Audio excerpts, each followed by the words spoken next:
13 মে সোমবার সকাল আনুমানিক 7:30 নাগাদ উত্তর ত্রিপুরা জেলার জেলা সদর ধর্মনগর শহরের ডিএনভি স্কুল ময়দানের পাশে ধর্মনগর মহকুমা ন্যায্য মূল্যের দোকান পরিচালন কমিটির উদ্যোগে একটি বৃক্ষরোপণ অনুষ্ঠান অনুষ্ঠিত হয়, যেখানে এই অনুষ্ঠানে উপস্থিত ছিলেন ধর্মনগরের বিধায়ক তথা রাজ্য বিধানসভার অধ্যক্ষ বিশ্ববন্ধু সেন।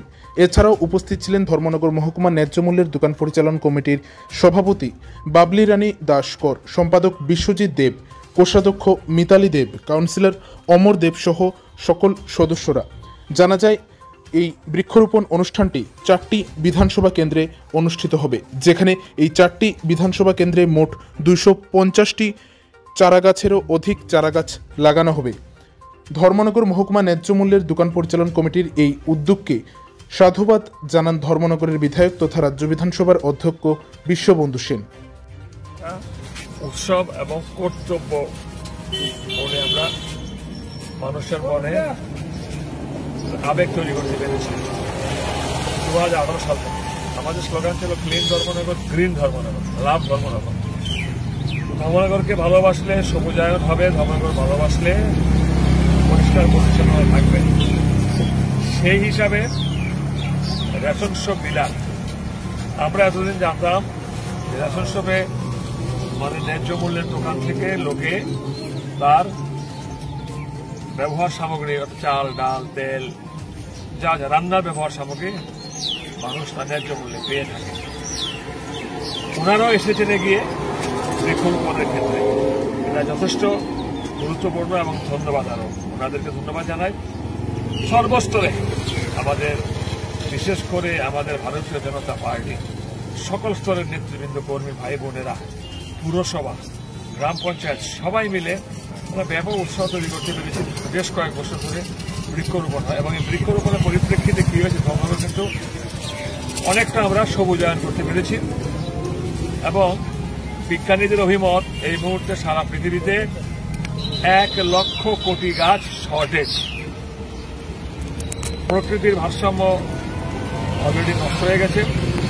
বিজ্ঞানীরা বলছেন সারা পৃথিবীতে 1 লক্ষ কোটি গাছ লাগানোর জায়গা আছে, কিন্তু মানুষের মনের ভিতরে সেই জায়গাটা নেই যে আমাকে বৃক্ষরোপণ করতে হবে।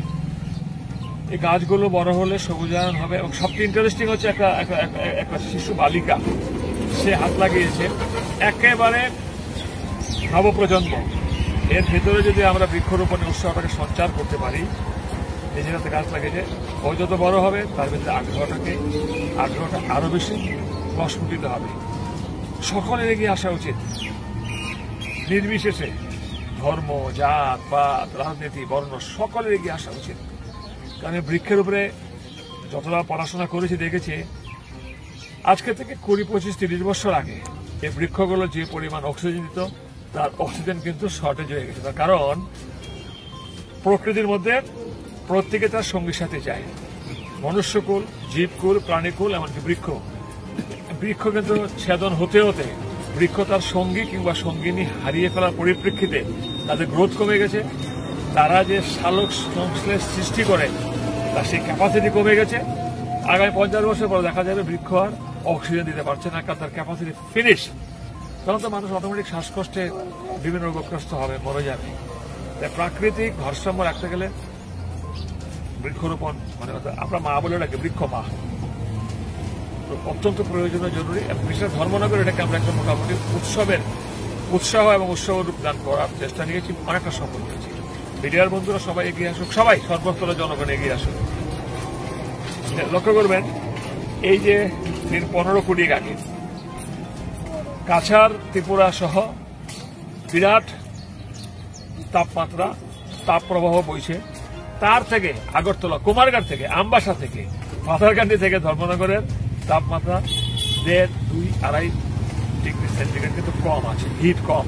তার কারণ এই যে আমাদের এই রোপিত বৃক্ষগুলো সেই জন্য বলি, বৃষ্টিপাতের পরিমাণ কিন্তু ধর্মনগরে কম্পারেটিভলি, বর্ষা কিন্তু এখনো আসেনি, এখন গ্রীষ্মের তাপ ও প্রবাহ চলছে। বৃষ্টিপাতও কিন্তু এই লাস্ট 15 ডেজ আমাদের এখানে কিন্তু তুলনামূলকভাবে বেশি, in comparison other parts of Tripura, other parts of Cachar.